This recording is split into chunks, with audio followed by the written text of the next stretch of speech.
Bonjour à tous, je vous retrouve, nous sommes le lundi 24 juillet, il est pratiquement 18h45, je viens de clôturer le dernier vlog et j'ouvre celui-ci et j'avais un petit peu hâte, je vous avoue, de le commencer, même si je me doute qu'il va être peut-être un petit peu plus compliqué à tenir au niveau rythme, ça va me demander un peu plus de temps de lire ce type de livre.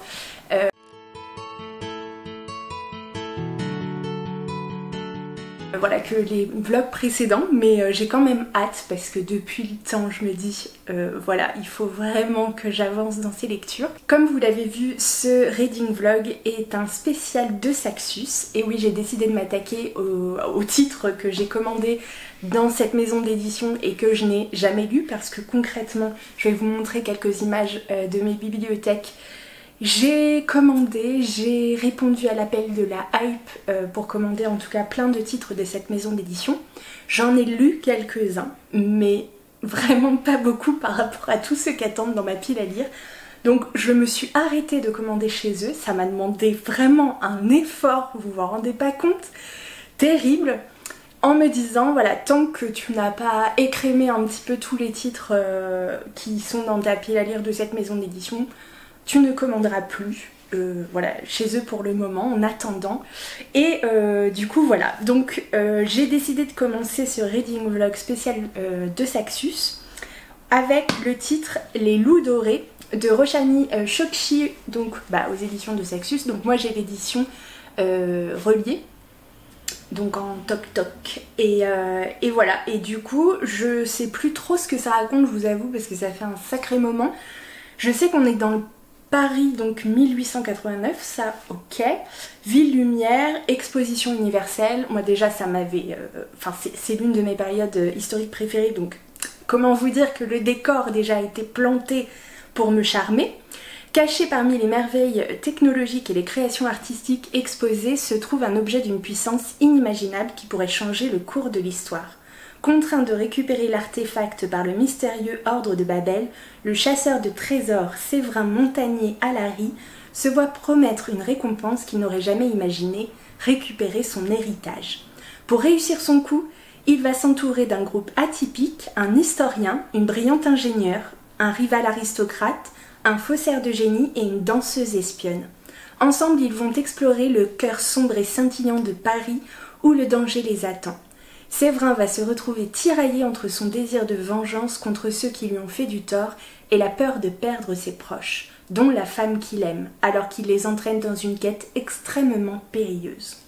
Donc voilà, écoutez, on va pas perdre plus de temps, c'est parti, il est déjà 19h, on est lundi, je sais pas si le vlog s'étendra sur une semaine ou si s'étendra sur un petit peu plus de temps, histoire d'avoir quelques titres à vous présenter quand même. Mais voilà, j'espère que ça va être de bonnes lectures, que je vais avancer assez rapidement. Et je vous tiens au courant très très vite.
Hello, petite ellipse temporelle, je vous retrouve, nous sommes le jeudi 10 août, enfin je crois que c'est le jeudi 10 août, oui, il est 14h51 exactement, et il s'est passé plein de choses, je vous ai mis quelques petites images, en fait le vlog de Saxus a été bien plus compliqué que prévu à tourner.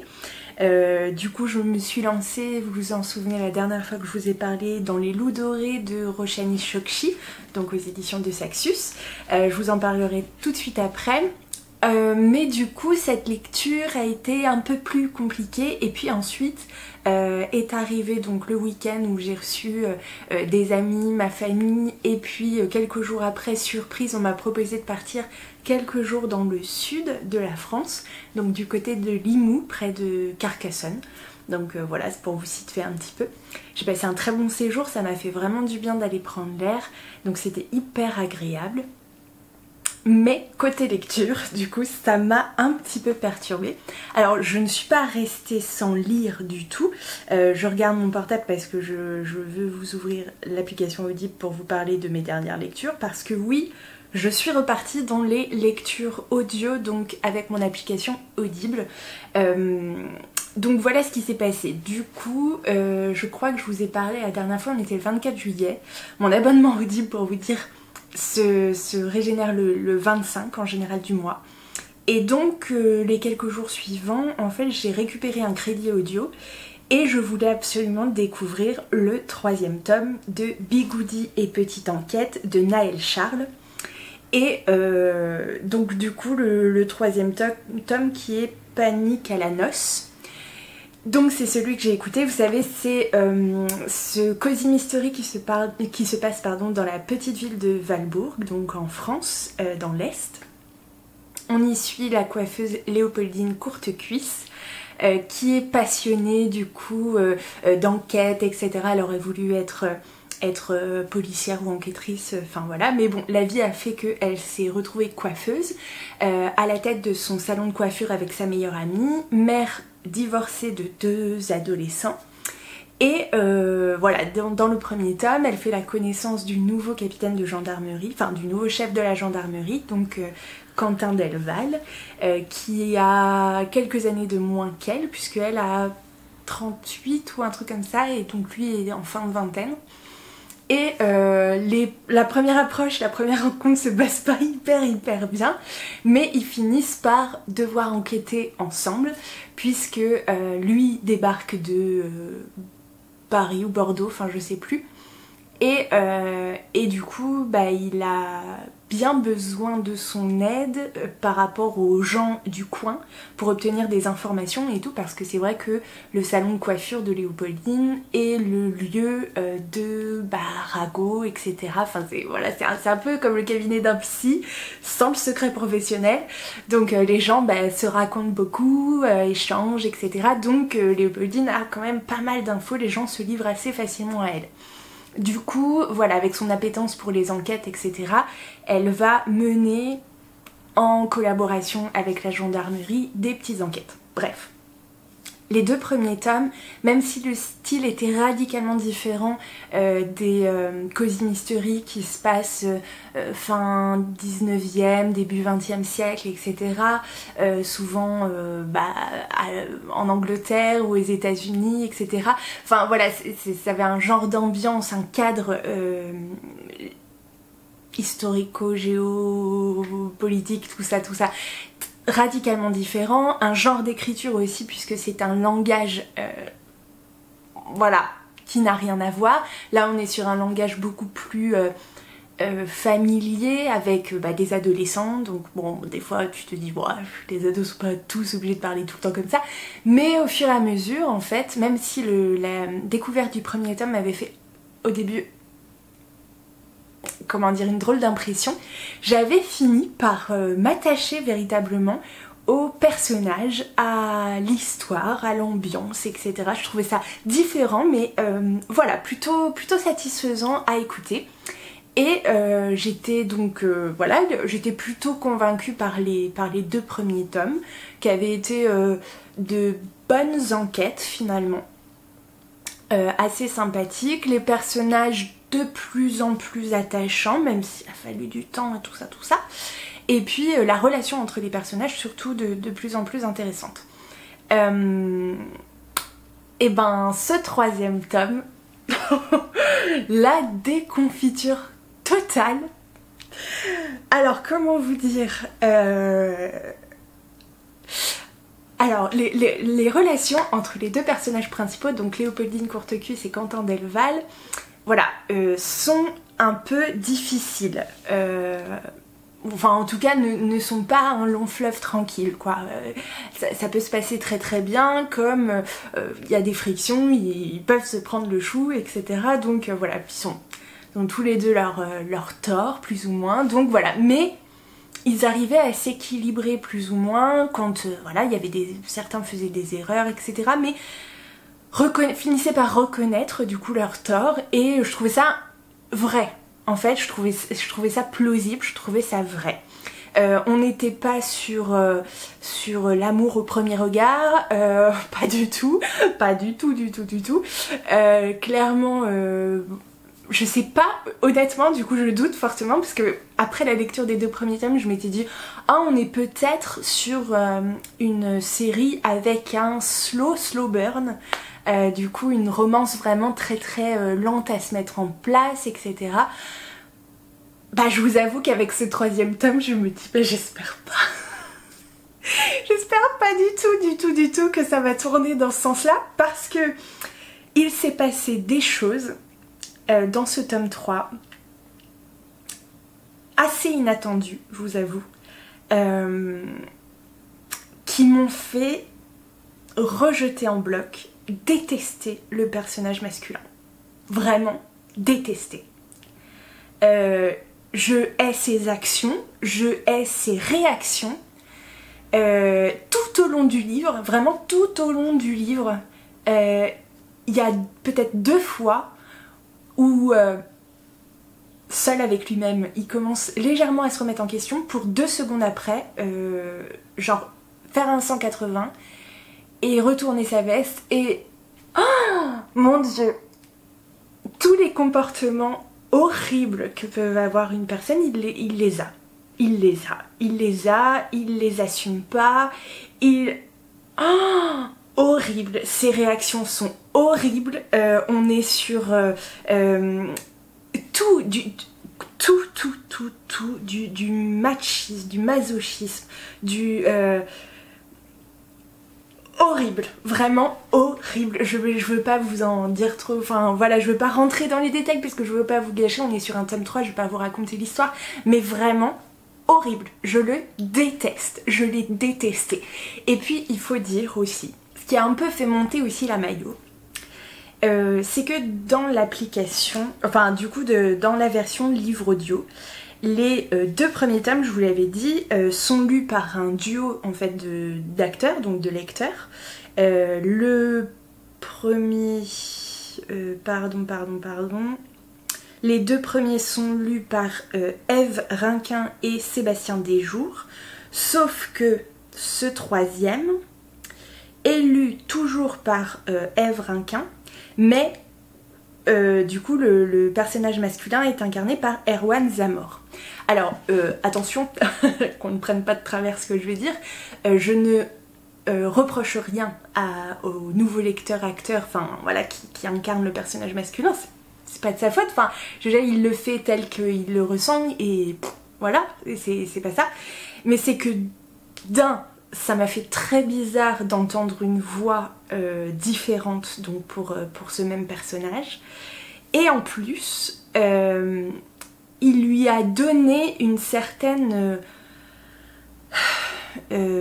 violence dans la voix, de colère tout le temps, parfois que je comprenais pas vraiment par rapport aux situations, et puis aussi parce que l'acteur précédent, enfin le lecteur précédent avait une voix beaucoup plus douce, et donc bah, que ce soit ses paroles, ses actions, tout ça, avait tendance à comment dire, à être un peu plus retenu.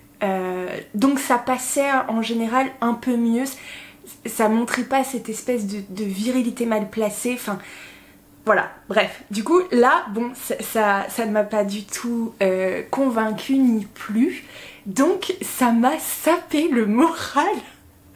Moi qui étais vraiment hyper contente d'avoir enfin ce crédit pour écouter la suite de leurs aventures, avec vraiment en plus une situation qui normalement aurait dû leur permettre de, voilà, de...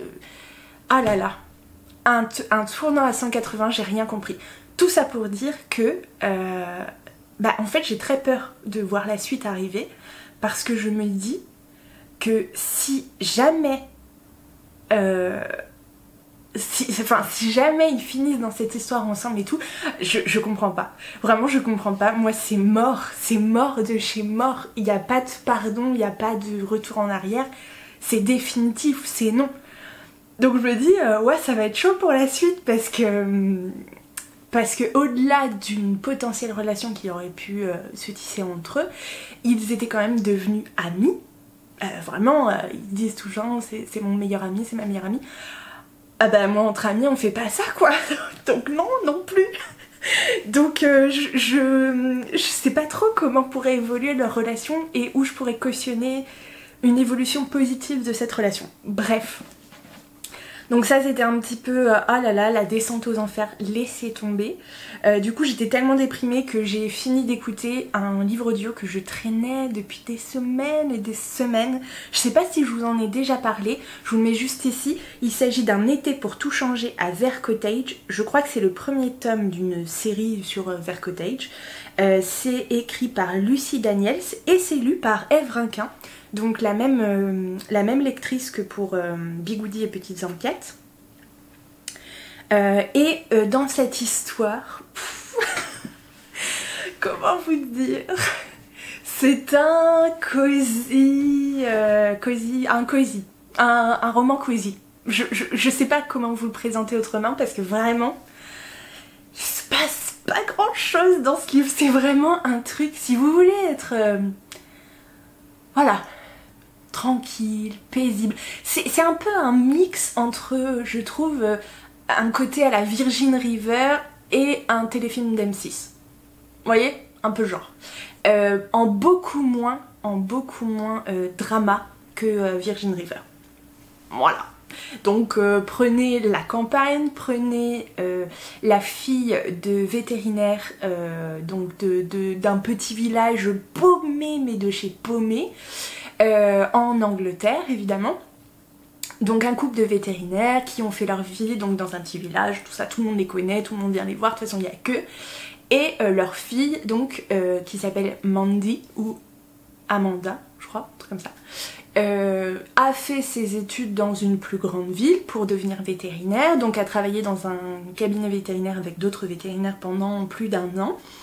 Et puis un jour, bon, si vous le lisez vous découvrirez pourquoi, elle doit revenir donc dans son petit village, travailler avec ses parents pendant quelques mois, voilà, pendant une situation, enfin bref, histoire de voilà, pendant quelques mois, avant d'ouvrir avec son mec qui est aussi vétérinaire, donc avec lequel elle travaillait voilà, dans le cabinet de tous les vétérinaires, avant d'ouvrir leur propre cabinet et notamment pour elle un refuge parce que c'est son rêve, c'est pour ça qu'elle a fait ses études, elle rêve d'ouvrir un refuge pour les animaux, donc animaux abandonnés en détresse, tout ça. Et voilà, donc ça c'est son objectif et en fait tout ne va pas se passer comme prévu. Alors dans cette histoire on suit une farandole de personnages variés. Enfin du coup c'est Mandy notre personnage principal mais elle rencontre forcément plein de gens, alors faut suivre un peu hein, pour voilà, te rappeler de qui est qui. Mais en gros, voilà, c'est l'histoire. Et il se passe pas des masses de trucs, enfin voilà. Petite vie de vétérinaire à la campagne, on aurait pu l'appeler comme ça aussi. Donc, bah, pour ceux qui aiment les animaux, la campagne, tout ça, enfin voilà, c'est l'histoire de ça. Et puis, bon, on sent qu'il y a quelques petites choses, voilà, il y a des histoires avec son mec qui est imbuvable. Non mais franchement, les hommes dans les romans là en ce moment, c'est une catastrophe, hein, vraiment catastrophe. Donc voilà, il y a la relation avec ses parents, avec son meilleur ami, avec un gars qui vient d'emménager qu'elle ne connaissait pas, tout ça, et là tu sens qu'il y a un bail à venir. Bref, mais c'est très gentil quoi, c'est très gentil, c'est gentil. Mais, pour vous dire, une fois, alors je l'avais vraiment écouté comme ça par bribes et tout, parce que vraiment je trouvais pas ça hyper passionnant, on va pas se mentir. Enfin je veux dire, on n'était pas sur un truc hyper prenant, c'était sympa à écouter, mais voilà. Et puis, du coup, après avoir déprimé avec le tome 3 de Bigoudi et Petites Enquêtes, je me suis mis à écouter ça, et de façon plus régulière, enfin plus compacte, quoi, enfin voilà, de façon plus suivie. Et puis, j'ai fini par quand même m'attacher un petit peu à cette histoire, à y revenir avec plaisir, à être juste bien. Relax, cosy, écouter voilà, les petites aventures, tout ça, tranquille. Et puis c'était sympa. Donc si c'est ce que vous cherchez, bah écoutez, allez-y, c'est cool. Après, voilà, ne vous attendez pas à un truc, genre c'est pas Virgin River où il leur arrive 150 000 trucs, où les personnages ont un passé tous plus douloureux les uns que les autres. Voilà, on n'est pas sur ça. Donc, voilà, à savoir avant d'y aller, mais voilà. Et puis alors après, j'ai regardé dans les... Parce qu'en fait, j'en ai déjà dans ma bibliothèque qui m'attendent, mais sur le coup, ils me disaient rien. Et je me suis dit, bon, après avoir écouté un truc vraiment tranquille, j'ai trouvé du coup dans les titres qui étaient compris dans mon abonnement dans le mois, le tome 1 de Rebecca King qui s'appelle Traqué de Cassandra O'Donnell. Donc c'est une série dont j'ai entendu parler en long, en large et en travers. C'est de l'urban fantasy. Je pense qu'on peut le classer dans urban fantasy. Donc on va suivre en fait Rebecca King, pardon, qui est une sorcière. Mais une sorcière un peu spéciale qui est venue s'installer dans une petite ville des États-Unis, je crois. Bref, avec sa fille, notamment, et elle va faire la rencontre. Alors, du coup, l'idée était, tu l'as bien compris dès le début, de se planquer, en tout cas de rester discrète. On ne sait pas pourquoi, on le découvre au fur et à mesure. Et puis bien sûr dans cette histoire, on va avoir en fait une communauté magique ultra concentrée là où elle est venue s'installer. Sinon c'est pas drôle. Donc on a des loups-garous, on a des vampires évidemment. Bref, toute une ribambelle de personnages. Et donc voilà, ce premier tome en fait pose les bases de cette série qui je crois est légèrement à rallonge. Donc là je me suis encore embarquée dans un truc.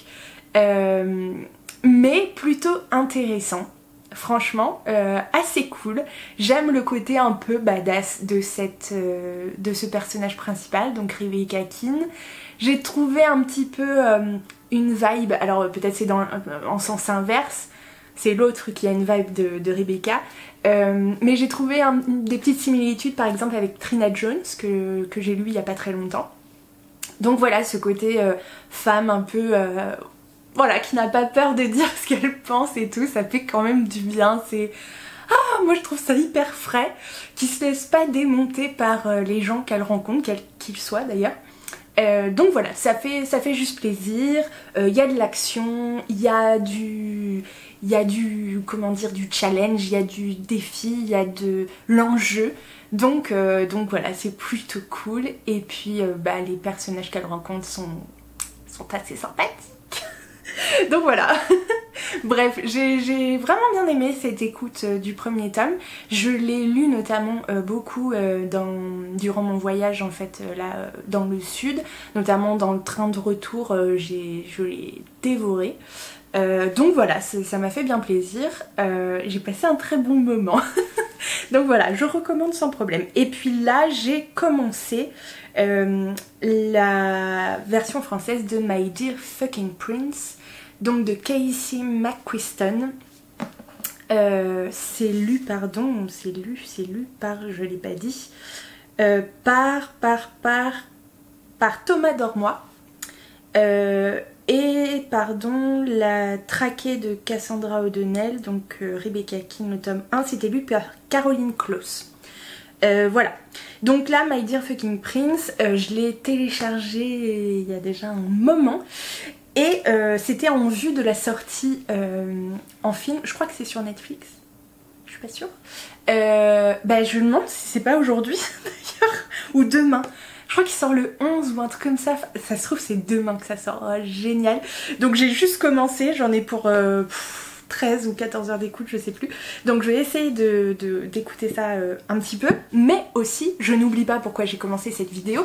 J'ai à lire Les Loups Dorés de Roshan Chokshi aux éditions de Saxus, parce que c'est un petit peu la thématique de cette vidéo quand même, ce serait dommage.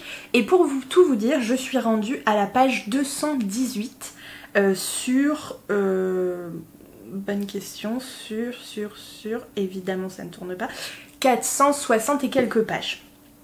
Donc j'en suis pas encore à la moitié, presque. L'histoire du coup, je vous refais pas parce que j'ai dû vous faire le pitch juste avant, donc je vais pas vous refaire le résumé. L'histoire continue à voilà, se déroule.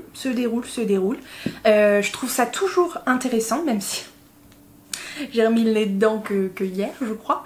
Quelques pages seulement. Mais franchement, pour l'instant, ça reste intéressant. Après, ce qui me fait une drôle d'impression, c'est que... Alors, j'espère que c'est pas un spoil. Bah non, c'est pas un spoil parce que... de toute façon, ils sont tous présentés derrière. Mais... comment dire, j'ai l'impression de prendre... Est-ce que ça va... je sais pas si c'est vraiment ça. Mais j'ai l'impression en fait de prendre un peu une histoire en cours, si vous voulez. En fait, les personnages dans cette histoire, pour la plupart, se connaissent déjà.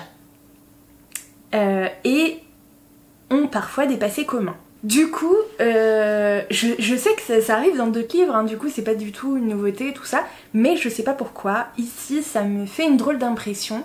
J'ai vraiment l'impression de prendre un truc en cours, comme si j'aurais aimé en fait prendre l'histoire beaucoup plus tôt et assister en fait à la rencontre de ces différents personnages, plutôt qu'elle me soit racontée comme ça vite fait en flashback de temps en temps. Je sais pas.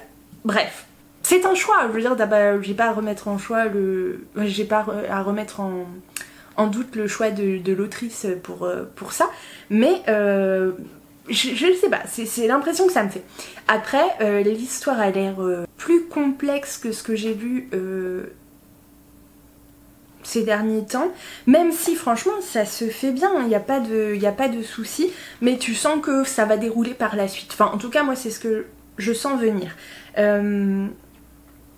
Après, pour l'instant, du coup, les personnages sont assez sympathiques.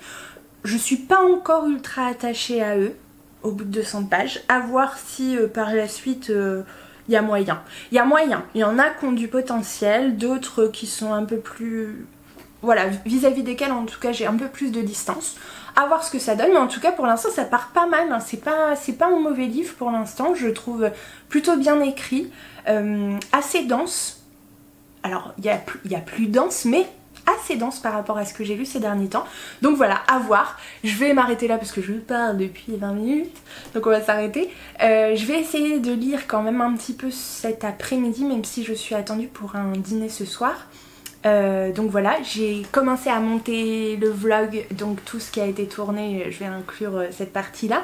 Et puis ensuite je me mettrai comment dire, un live Twitch, je vais y arriver, voilà, de Read With Me, comme ça j'en profiterai pour lire un petit peu de temps en temps quand même durant cet après-midi.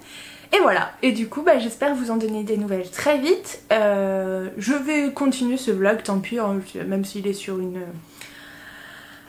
comment dire, un temps un peu étiré, c'est pas grave, c'est comme ça. J'essaierai quand même de lire un ou deux autres titres de Saxus, histoire que ce titre de vlog, cette thématique de vlog est une raison d'être. Donc bref, et puis voilà, je vous en donnerai des nouvelles. Je vous fais des bisous, à plus tard.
Hello, je vous retrouve, nous sommes le mardi 15 août, il est, je sais pas, on est en début d'après-midi, je sais pas du tout quelle heure il est, 14h peut-être, 14h passées même. Je vous reprends du coup pour vous parler de mes lectures, ça change un peu. J'ai fini, enfin oui, Les Loups Dorés de Roshani Chokshi, donc aux éditions de Saxus évidemment, puisque c'est le thème de cette vidéo. Et j'ai passé un très bon moment, même si cette lecture, et c'est pas la faute du livre, a été relativement hachée et a traîné un peu en longueur. Là du coup ces derniers jours et notamment avec le live YouTube que j'ai fait, donc le Read With Me, c'était samedi soir, j'ai méga avancé et du coup le lendemain matin, le dimanche matin, j'ai fini cette lecture, il me restait 60 pages, donc j'ai vraiment fait un énorme bond en 2 jours, du coup j'ai fini. Silence. Et du coup cette fin, ça se termine en apothéose. Il y a des révélations, il y a des pertes, il y a vraiment, j'étais là, quoi. Bref, un monde vraiment ultra riche, comme je vous ai dit, on est en 1889, exposition universelle, Paris, donc c'est déjà un contexte qui moi me séduit énormément, même si j'ai trouvé que c'était hyper intéressant parce que vraiment quand on, enfin en tout cas moi la première, hein, j'avoue quand je pense à cette date et ce lieu et cet événement, je pense tout de suite à tout ce qui était positif, grandiose, merveilleux, etc. Mais il faut pas oublier aussi toutes les, comment dire, toutes les horreurs aussi que ça a soulevé, que ça a engendré. C'est pas que du positif, l'exposition universelle. Ça permet de mettre le doigt vraiment sur des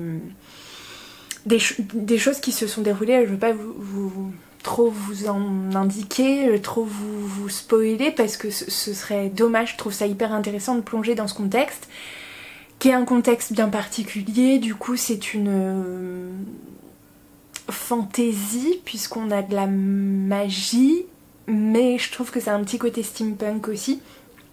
Bref, c'est très intéressant, mais ça n'empêche que, voilà, l'air de rien, on met le zoom, j'ai perdu on met l'accent en tout cas sur des choses qui ont réellement existé et dont on parle assez peu, hein. On va pas se mentir.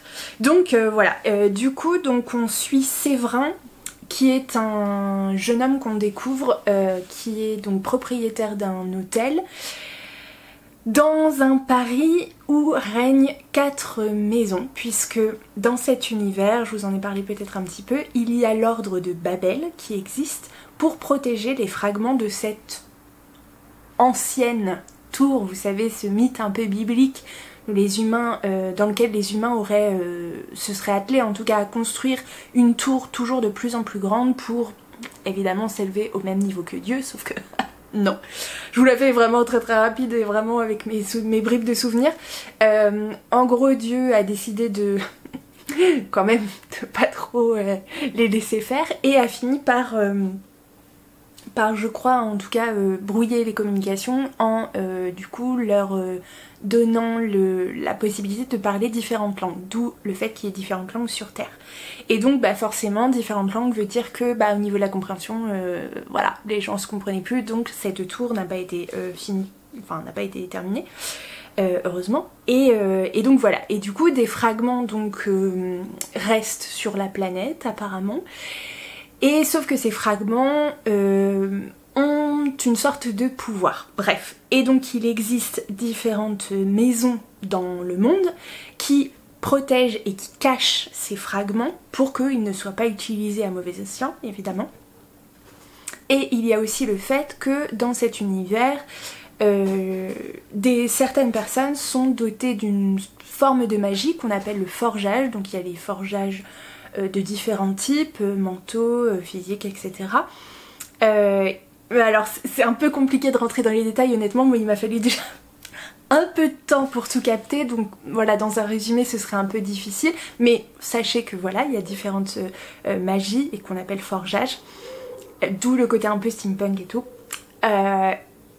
entre autres.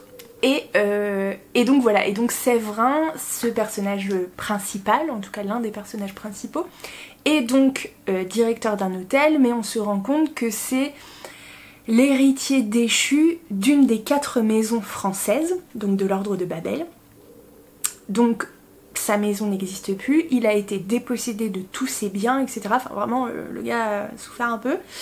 Mais bon gré mal gré, du coup, il s'est fait sa petite vie et on se rend compte qu'il a réuni autour de lui une bande de personnages divers et variés avec des pouvoirs divers et variés et que c'est une sorte de bande de voleurs, l'air de rien. Donc ils ont ensemble réussi à retrouver petit à petit toutes les possessions de Séverin. Il manque plus, pour assouvir sa vengeance, que de se venger en tout cas des patriarches des autres maisons qu'il reste, et du coup à récupérer son titre, enfin voilà, bref, sa maison. Et puis il va se passer quelque chose. Ça va un peu cafouiller et donc ils vont se retrouver pris en sorte d'otage, pris en otage, et ils vont devoir accomplir du coup une mission, donc un vol d'un artefact en particulier, alors pas pour leur compte du coup, pour s'en sortir, et voilà. Et ça va tourner un peu en autre boudin, je vous le cache pas. Donc c'est assez dense hein, comme univers, le temps qu'on comprenne un peu tout. Il y a des sortes de flashbacks parce que, comme je l'avais dit du coup dans le dernier rush, mais en fait je comprends pourquoi je vous en ai pas trop dit dans le dernier rush, c'est qu'en fait il y en avait un autre, mais il est catastrophique, donc je l'ai pas mis. Et dans lequel je vous faisais un peu le pitch du bouquin, et donc peut-être vous avez pas très bien compris, c'est pour ça que je vous le refais quand même aujourd'hui. Alors, du coup, il faut un peu de temps, clairement, pour rentrer dedans. L'univers est assez dense, je trouve, l'air de rien. Il y a des bonds dans le passé pour revenir sur les interactions, sur la rencontre, sur le passé aussi de certains, enfin, personnels, je veux dire, de certains des personnages, de nos personnages principaux. La dynamique entre le groupe fonctionne assez bien. Du coup, il m'a fallu aussi un peu de temps, et c'est le cas de le dire, pour m'attacher quand même un peu au personnage. À la fin, c'était plus le cas. Du coup, je suis là... ne vous attachez pas trop. Je dirais que ça. Et voilà, et du coup, ça laisse beaucoup de mystère. Il y a cet ordre de Babel qui est assez quand même... voilà, on sent que tout n'est pas clair. Peut-être qu'ils ont des informations, mais finalement pas toutes. Donc voilà, il y a beaucoup de choses à découvrir, mais ça pose clairement les jalons de cet univers. Donc c'est intéressant. Il faut s'accrocher un tout petit peu au début, mais franchement après, moi je trouve que ça vaut vraiment le coup. J'ai vraiment bien aimé l'écriture, ça m'a posé aucun problème. Il y a pas mal de descriptions, mais c'est ce qui plonge un peu dans cet univers, dans cette ambiance, etc. De ce Paris du coup de la fin du 19e. Il y a des côtés vraiment très sympas, très enchanteurs. Enfin vraiment je me suis tout de suite vue dans les décors, etc. Et puis du coup comme je vous disais, ce qui est intéressant, c'est que l'autrice en profite pour mettre le doigt sur certaines dérives en tout cas, qui se sont réellement passées durant l'exposition universelle de 1889. Du coup j'ai trouvé ça vraiment sympa et vraiment intéressant qu'elle en profite pour faire quelques rappels quand même. Je veux dire, tout n'est pas magique. Donc voilà, c'était intéressant d'en apprendre plus aussi de ce côté-là. Donc voilà, une très bonne découverte, un premier tome. Ça veut dire que je vais pas m'en séparer, que je vais devoir du coup acquérir les 2 autres tomes de cette série. Bon, voilà, alors c'était une bonne lecture du coup. Et puis, enfin je le poserai plus tard. Et puis du coup, j'ai de suite attaqué avec ma lecture suivante, donc toujours aux éditions de Saxus. Il s'agit du Trône des 7 îles d'Adaline Grace. On est ici sur l'histoire de Amora, qui est une princesse. Donc voilà, donc la famille dirige le royaume de Vissidia, je crois. Et elle approche de ses 18 ans, on l'a tenue un petit peu à l'écart. Il y a une forme de magie puisque on sait qu'elle s'est entraînée toute sa vie pour cette démonstration à ses 18 ans. Enfin, oui, je crois que c'est à ses 18 ans, ou enfin peu importe, enfin bref. Puisque à cet âge-là, elle va devoir faire une démonstration de sa magie devant tout son peuple pour lui montrer qu'elle est la digne héritière du coup du royaume et que une fois que ses parents pour une raison ou pour une autre voilà, ne seront plus sur le trône, elle pourra prendre la relève sans problème. Et d'après ce que dit le résumé, la démonstration va tourner à la catastrophe, on s'en doute, et donc elle va devoir fuir. Et elle fait la rencontre de Bastian qui est un mystérieux pirate et voilà, avec lequel elle va passer un marché. Ensemble ils vont découvrir les mers du royaume pleines de merveilles et de dangers avec pour objectif de stopper l'émergence d'une nouvelle magie destructrice. Pour la vaincre, Amora devra affronter des monstres légendaires, croiser le chemin d'une sirène redoutable et même gérer un passager inattendu. Si elle échoue, elle mettra en péril le destin de Vissidia et perdra la couronne des 7 îles à tout jamais. Voilà, donc j'ai lu les deux premiers chapitres, j'en suis à la page 29, du coup je vais attaquer le troisième. Donc j'ai tout juste démarré, pour l'instant ça se lit, enfin voilà, pour les quelques lignes que j'ai lues, ça se lit plutôt bien. Je suis assez motivée pour cette lecture parce que voilà, le côté magie, mer, sirène, tout ça, c'est quand même sympa, pirate, on sait qu'on aime, donc voilà. Puis j'en ai entendu pas trop mauvais échos, donc je me lance assez sereine dans cette lecture, on verra ce que ça donne. J'ai pas trop d'attente, mais voilà, plutôt contente. Et puis je vais continuer le montage pour garder le rythme, et voilà. Mais j'avoue qu'hier je n'ai rien fait du tout, je me suis remise de ma petite sortie de dimanche. Ça c'est un truc de fou, dès que je sociabilise, dès que je fais un truc, après j'ai une espèce de coup de barre qui me tombe sur la tête, c'est incroyable. Je reprends le boulot la semaine prochaine, je ne sais pas comment je vais faire, parce que le boulot c'est tous les jours. Mystère, on improvisera le moment venu parce que je ne sais pas. Bref, je me mets tout de suite à ma lecture au montage et je vous dis à très vite pour vous donner des nouvelles du trône des 7 îles. Bref.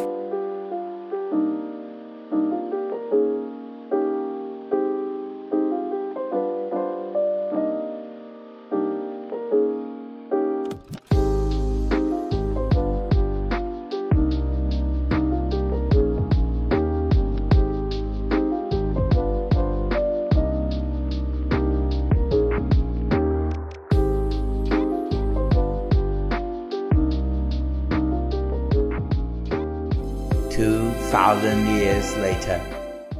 Salut les gars, il serait pas temps quand même de clôturer ce vlog qui s'étire sur j'ai honte mais des mois. Je vous retrouve, on est le dimanche 10 septembre, il est un peu plus...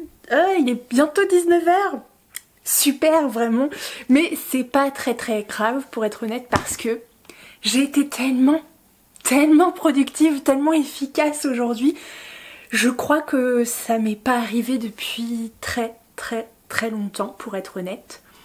Je sais pas, j'ai eu un regain d'énergie aujourd'hui. Alors pas sur des trucs hyper fun, mais honnêtement j'ai fait un peu de bricolage, un peu d'aménagement, décoration. J'ai fait un gros ménage, j'ai fait de la cuisine. Ça n'est pas une collaboration, mais vous le savez, j'ai adopté les colis Hello Fresh il y a vraiment déjà quelques années.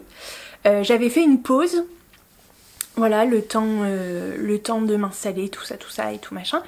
Et puis là, pendant mon arrêt, j'ai repris les commandes et vraiment, j'ai retrouvé avec vraiment une très grande satisfaction les colis Hello Fresh.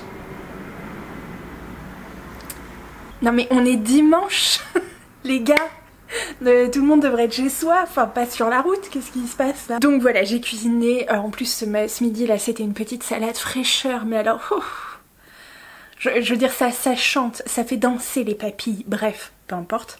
Je vous montrerai ça si ça vous intéresse. Et voilà, et du coup, bref, j'ai fait plein de trucs. Là, je suis sortie de la douche parce que vraiment, il y en avait grand besoin. Et je suis bien, quoi. Voilà, j'ai été productive, efficace, mais dans le bon sens du terme. Alors certes, j'ai pas lu, j'ai pas fait tout ce que je voulais faire non plus, mais bon, c'est pas en 24 heures qu'on rattrape un retard pas possible, chaque chose en son temps, mais en tout cas pour aujourd'hui c'est vraiment très très bien, je trouve. Je m'auto-félicite, c'est bon, hein, il n'y a pas de petite victoire. Et je reviens quand même pour vous parler de livres parce qu'il faut vraiment que je clôture ce vlog spécial lecture de Saxus. Alors depuis que je vous ai abandonné au mois d'août j'espère, et bien j'ai fini du coup Le Trône des Sept Îles donc d'Adalyn Grace. On partait, alors je vous avais fait un résumé très je crois succinct. Je sais même pas si j'ai réussi à vous prendre pendant ma lecture, mais bon, peu importe. On suivait la princesse Amora, qui est l'héritière en fait de la famille des Montara, qui règne du coup sur les 7 îles, comme voilà, comme indiqué. Et le truc c'est que dans cet univers se côtoient différentes magies. Les gens en fait font le choix de développer une magie en particulier et ils ne peuvent pas travailler plusieurs magies en même temps puisque c'est soi-disant très très dangereux et ça pourrait ouvrir la porte voilà, à des catastrophes. Donc c'est complètement interdit et chaque île du coup a une magie bien propre. Voilà, les gens qui sont spécialisés dans une certaine magie vont tous vivre sur la même île. En gros, hein, je vous le fais en résumé, voilà, très résumé, un résumé très résumé.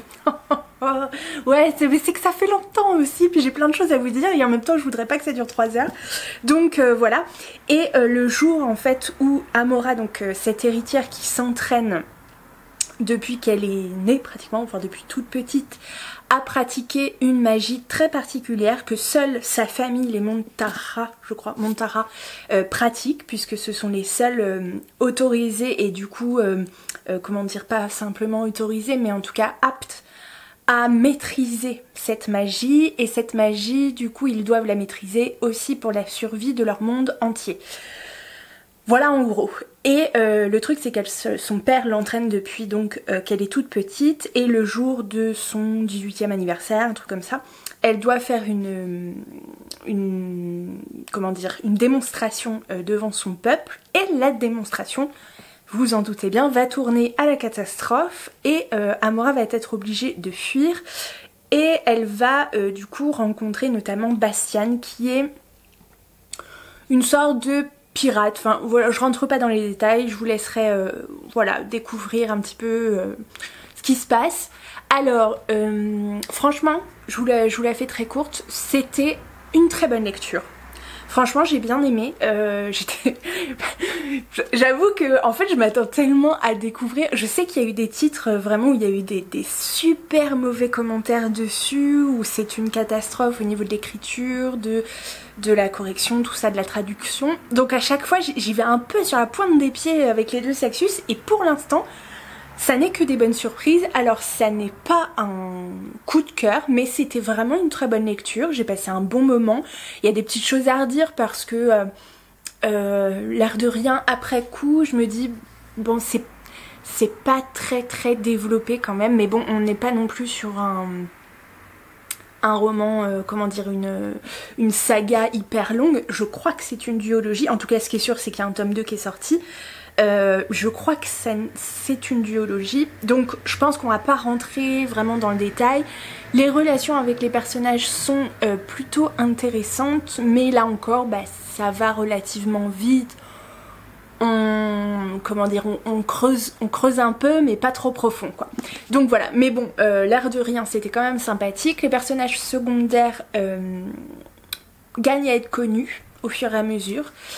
Donc voilà, le système de magie était un peu, peut-être un peu obscur au début et puis finalement du coup peu à peu ça s'éclaircit. Voilà, on entrevoit certaines comment dire, certaines informations, voilà, bref, peu importe.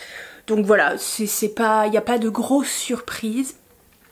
Il y a quelques complots, quelques secrets, tout ça. Donc c'est quand même intéressant. La fin du coup il y a une information, enfin comment dire, il y a un élément du coup à la fin qui est relativement intriguant pour la suite. Mais je sais pas trop si ça suffira pour un tome 2. Enfin, je sais pas si vous voyez ce que je veux dire. Je me dis, ah, le tome 1, franchement, c'est une bonne lecture. Je sais pas si le tome 2, c'est pas un simple élément, mais je me dis, ah, faut que ce soit bien fait quand même, parce que ça peut être quitte ou double, quoi. Ça peut être le tome de trop. Donc à voir. J'irai voir un petit peu les commentaires sur le tome 2, ce qu'il en est, en espérant ne pas me faire spoiler. Mais voilà, en tout cas c'était un... Voilà, c'était un bon roman. Il y a pas vraiment finalement de piraterie. Il y a un petit... donc de la magie, ça c'est sûr. Du complot, oui, enfin en tout cas il y a des secrets, voilà, il y a des petites choses comme ça. S'y attend pas trop. Il y a des sirènes, ça oui. En tout cas voilà, il y a des petites choses comme ça, donc ça reste plutôt sympathique. C'était une bonne lecture, voilà. J'en dirai pas plus, je m'étendrai pas dessus. Mais en tout cas une belle surprise. Et ensuite, vous avez décidé lors de mon dernier live YouTube que ma prochaine lecture de Saxus serait donc La maison au milieu de la mer Cérulène. J'ai enlevé la Dodge Jacket. Donc là, voilà, c'est le relié, donc l'édition Toc Toc de TJ Klune. Et j'ai commencé... Oui, j'ai lu 100 pages. Voilà, puisque ça fait, j'avoue, quelques jours. En fait, depuis ma reprise...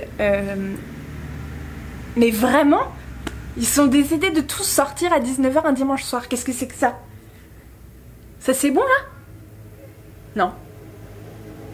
Mais vraiment, mais c'est quoi? Non mais je vous jure qu'il n'y a jamais autant de voitures et de motos et de bus et de camions qui passent sur cette de route. Et oui, encore un bus, mais allons-y. Mais c'est dimanche soir, qu'est-ce qui se passe? En fait, ils ont attendu que j'allume la caméra pour tous sortir. Ok, j'ai compris. Bref.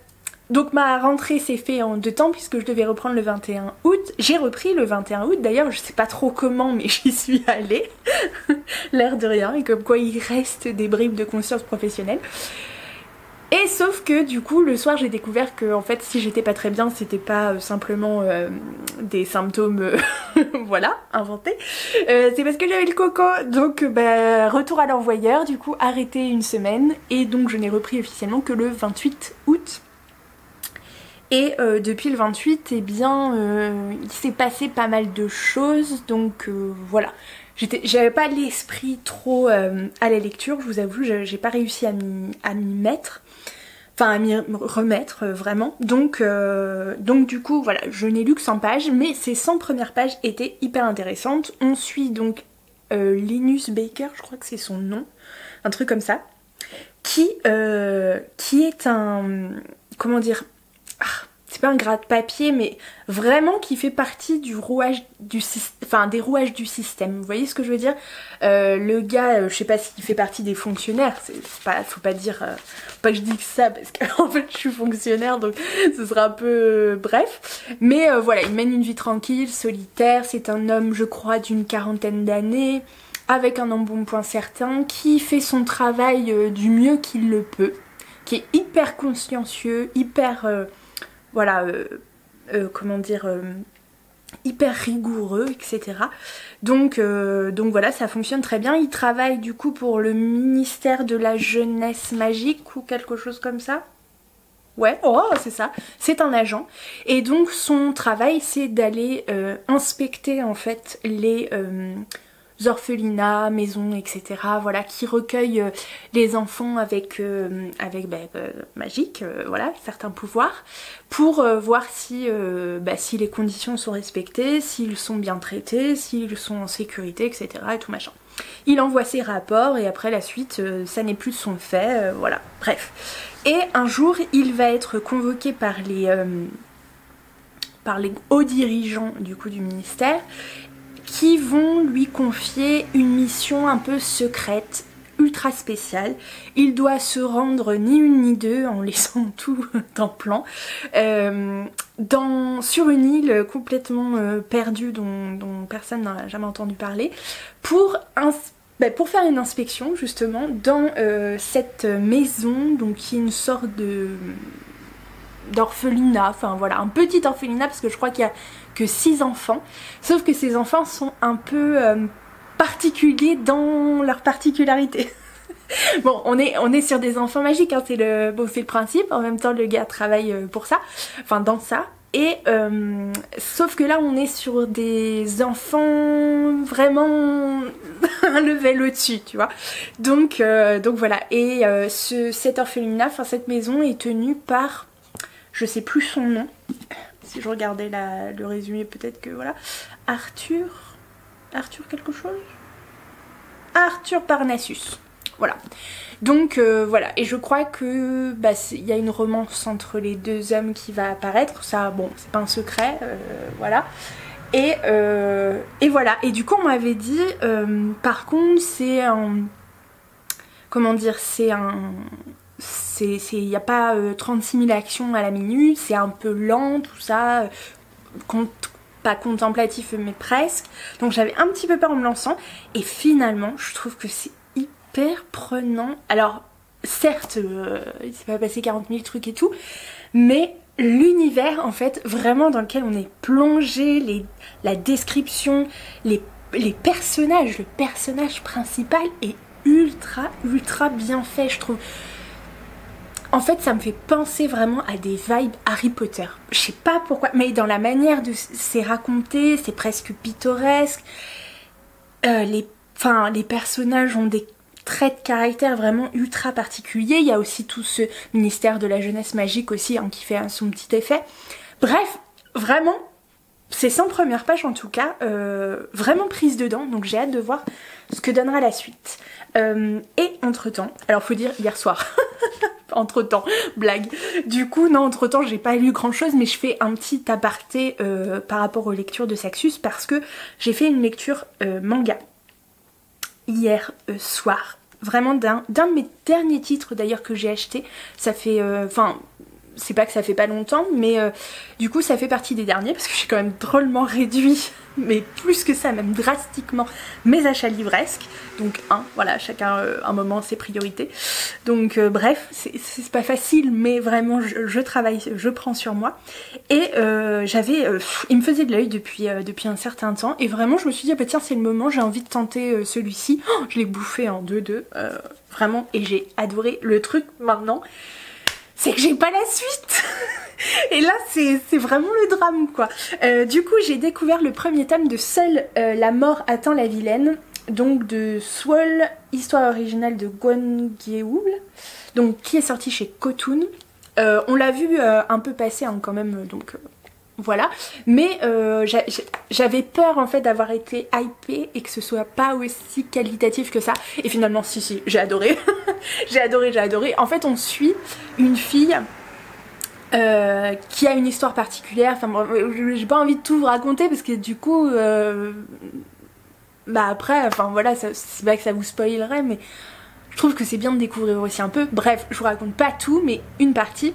Bref, on suit une fille qui commence du coup à jouer à un jeu en fait sur application, enfin sur smartphone et tout. Vous savez, c'est les trucs, on y a tous un peu joué un moment ou un autre.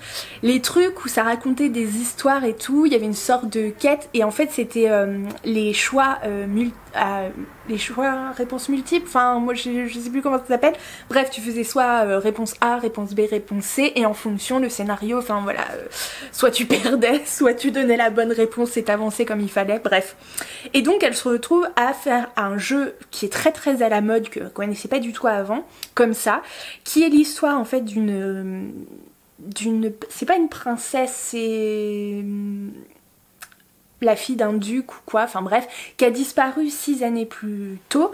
On sait pas trop pourquoi et tout machin, elle a vécu dans la pauvreté et tout, et le jour où elle revient, en fait, sa famille, donc qui est composée de son père et de ses 2 frères, ont adopté une autre fille qui lui ressemble, enfin en tout cas qui à l'époque lui ressemblait un petit peu, et cette fille est vraiment la méchante de l'histoire. Et donc l'idée est que la jeune fille qui revient chez elle, donc la jeune duchesse, augmente ses points de sympathie en fait envers tous les personnages masculins et qu'elle en fasse tomber amoureux et qu'elle en fasse tomber un amoureux d'elle. Donc augmenter ses points son lien jusqu'à 100%, histoire qu'il tombe amoureux et comme ça, hop, ça la sauve. Et puis dans l'histoire, du coup, à chaque fois, la méchante meurt et est tuée d'une façon ou d'une autre, enfin, etc., etc., puisque de toute façon, elle est mauvaise. Et la fille qu'on suit, du coup, qui joue à ce jeu-là, un jour, elle se réveille dans la peau de la méchante du jeu. Et elle va devoir jouer vraiment et faire des choix appropriés pour en fait sauver ses fesses. Donc voilà, et bon, je m'arrête là pour le résumé parce que je veux pas trop vous donner de détails non plus, il y a pas mal d'autres choses qui rentrent en compte.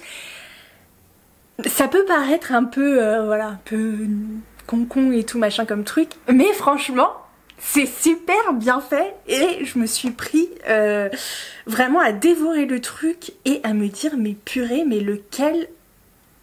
Enfin voilà, lesquels sont vraiment méchants, lesquels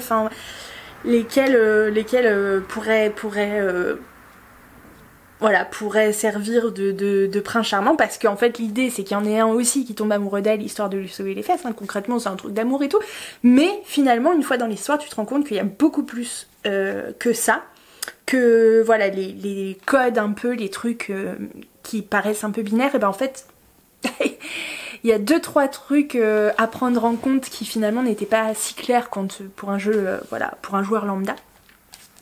Donc c'est super cool pour l'instant, le premier tome en tout cas est hyper intéressant, c'est introductif, même s'il y a déjà pas mal de trucs, et je me dis que la fille a du cran, parce que vraiment, si ça m'arrive un jour, moi je me mets en PLS et je pleure. Donc voilà, du coup c'est assez chouette. J'ai hâte de découvrir la suite, mais du coup c'est pas prévu pour tout de suite, j'ai envie de chialer. Et voilà, et du coup là il est 19h à mon avis. 19h07, bref. Je pense que je vais travailler un petit peu parce que là je suis trop contente. Il y a des trucs que j'ai accroché, des tableaux qui traînaient encore au sol depuis 15 ans. J'ai aménagé, j'ai fait mon lit, enfin j'ai fait mon lit. J'ai changé les draps, je voulais dire, voilà. Ah, il y a un bon... Voilà, il y a une bonne dynamique, il y a un bon mood là dans ma maison. Du coup, ça me met en joie, je crois que ça se voit. Je suis excitée comme une puce, pardon. Et à côté de mon lit, il y a un chariot de lecture. Je vous raconte ma vie, tout le monde s'en fout. Mais bref, dans lequel en fait, je pioche mes lectures au fur et à mesure, tout ça. Je suis très contente de le faire à chaque fois.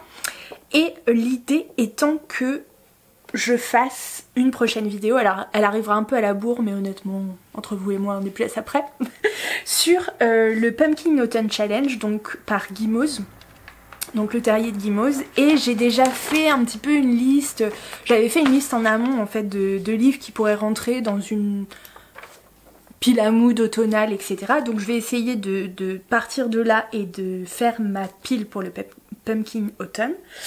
Et donc de les mettre dans ce fameux chariot, tout ça. Bref, ça va faire une petite ambiance super sympa. Je vous montre pas le reste du salon parce que honnêtement, même si j'ai rangé, c'est un peu le bazar. Je vous montrerai un plan de ma table basse. En fait, tout le monde s'en fout, mais j'ai commencé.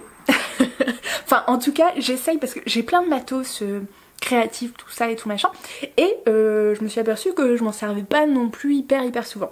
Et notamment j'avais quelques petites choses autour de l'aquarelle parce que c'est quelque chose qui me fait très envie et tout, sauf que je suis nulle.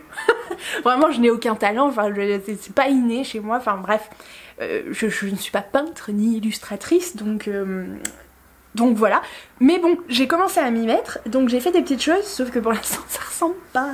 Alors une chose est sûre, c'est que c'est pas inné chez moi. Je pense qu'il va me falloir travailler un petit peu, mais voilà mes quelques premiers essais. Alors des trucs un peu faciles comme ça, des trucs, alors là voilà, j'étais très contente des fleurs et puis j'ai foiré en mettant en faisant le pinceau, enfin je voulais rajouter des ronces et en fait ça a capoté.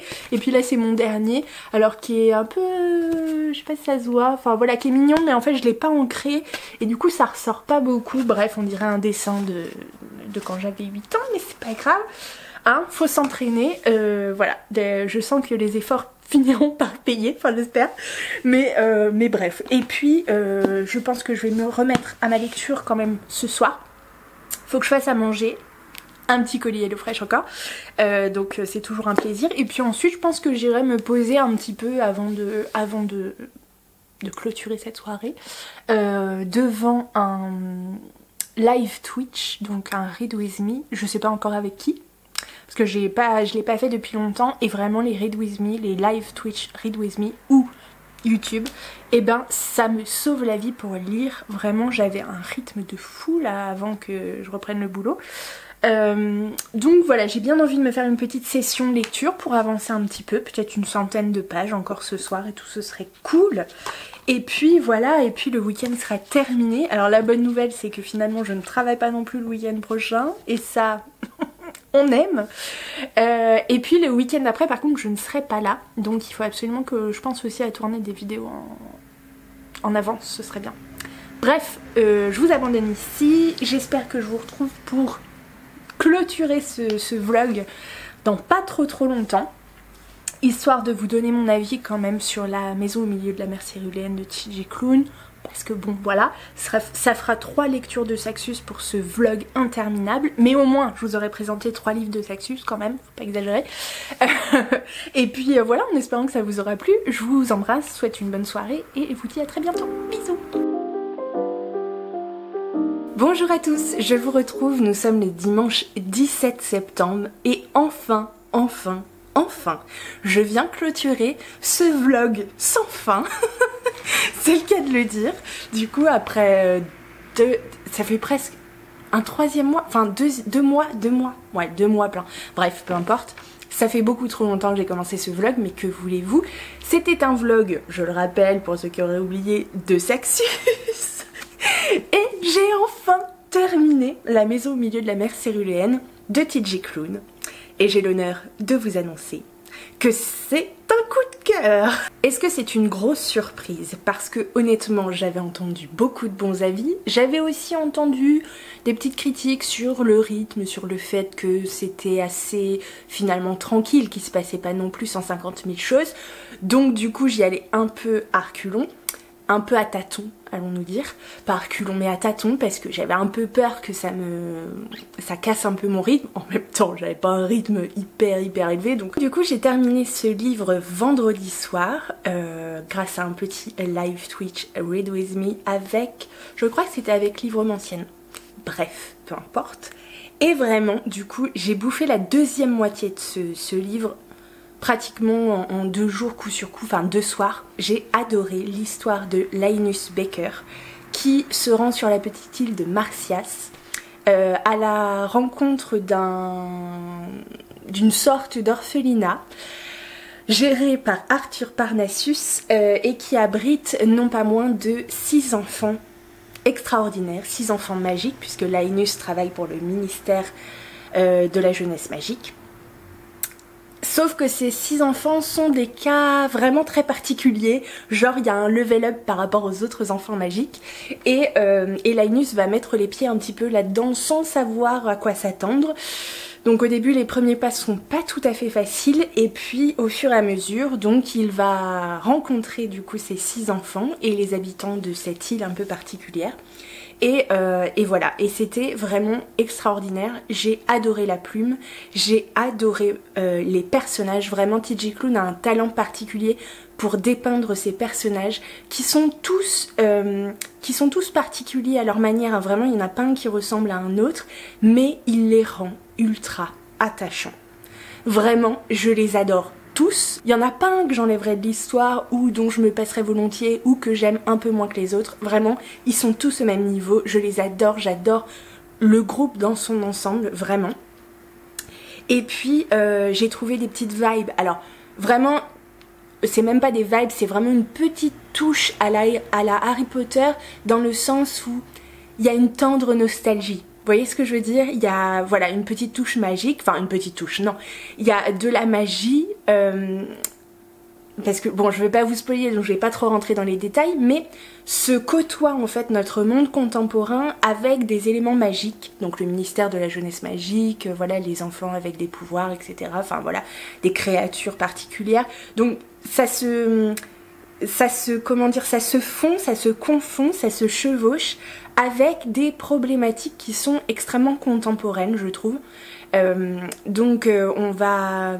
Alors je vais pas... Voilà, ça peut paraître assez simpliste dit comme ça, mais je trouve que l'auteur a vraiment trouvé un moyen particulièrement pertinent, percutant, pour développer le fait que on n'est pas... on ne doit pas se définir par ce qu'on est, mais bien par qui on est, et donc les choix que l'on fait au quotidien, dans notre vie.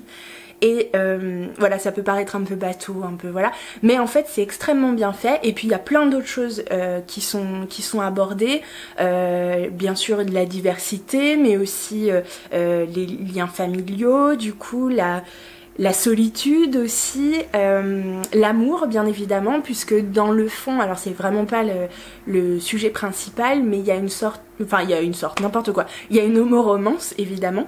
Et puis j'ai trouvé en fait vraiment, il a une tendresse particulière pour ses personnages, on le sent et on s'attache énormément. Et ce que j'ai aimé, c'est que le personnage principal est un homme, donc homosexuel, environ d'une quarantaine d'années, hein, le couple homo est environ voilà, dans les 40 ans.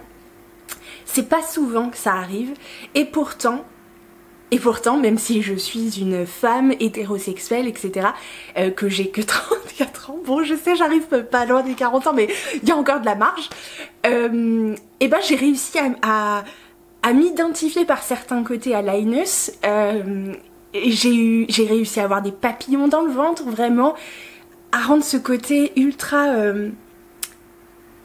humain, enfin il y a une humanité, il y a une tendresse du coup dans les personnages de TJ Klune qui sont incroyablement forts. Bref, donc j'ai vraiment adoré, et en même temps on n'en fait pas des caisses, c'est vraiment dosé à la perfection. Bref, j'ai adoré. J'ai pas arrêté de rigoler dans ce livre par des petites expressions, des petites punchlines, l'air de rien et tout machin, mais c'est extrêmement bien fait. Et puis à la fin, du coup, j'ai pas pu m'empêcher de verser ma petite larmichette, tellement j'étais émue. Vraiment, ce livre m'a émue, m'a touchée profondément. Ces personnages m'ont touchée profondément, je les trouve extrêmement touchants. Donc voilà, vraiment un petit livre doudou, quoi. Vraiment un livre doudou à mettre dans toutes les mains. J'ai kiffé, vraiment j'ai kiffé ma race. Bref, donc voilà, vraiment on termine ces 3 lectures de Saxus en apothéose avec un coup de cœur. Alors je vais pas, enfin si je devais un petit peu hiérarchiser voilà ces lectures, je dirais que évidemment le gros coup de cœur c'est celui-ci. Je mettrais en deuxième position les Loups Dorés, parce que c'est vraiment un univers dense, hyper intéressant. J'ai eu un peu mal à rentrer dedans au début, mais après c'était vraiment très très cool. Et puis en troisième position peut-être le Trône des 7 mers. Non, le Trône des 7 îles. Je me souviens plus. Bon, enfin, vous savez de quoi je parle, d'Adaline Grace, qui était une très bonne lecture, mais après coup, avec un peu de recul, je me suis dit... Ouais, c'était vraiment sympa la lecture, mais c'est peut-être un peu léger par rapport aux 2 autres. Donc voilà, ça n'enlève en rien que c'était une bonne lecture, mais on est loin du coup de cœur, et vraiment j'ai un doute sur le tome 2. Bon, bref, ça en reste là. Donc voilà, je pense que je vais vous abandonner ici. En même temps, il est temps, depuis le mois de juillet. Je suis très contente du coup, parce que là en ce moment je lis pas mal, j'ai un bon rythme. J'essaye d'alterner entre des lectures papier et lectures audio, donc ça va assez vite. Depuis vendredi, j'ai terminé 2 livres.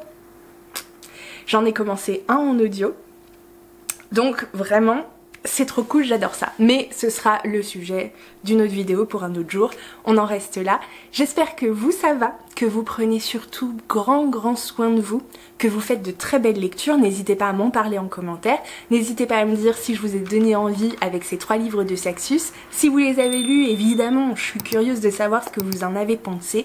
En tout cas, je vous fais plein de gros bisous et je vous dis à très bientôt pour une prochaine vidéo. Salut!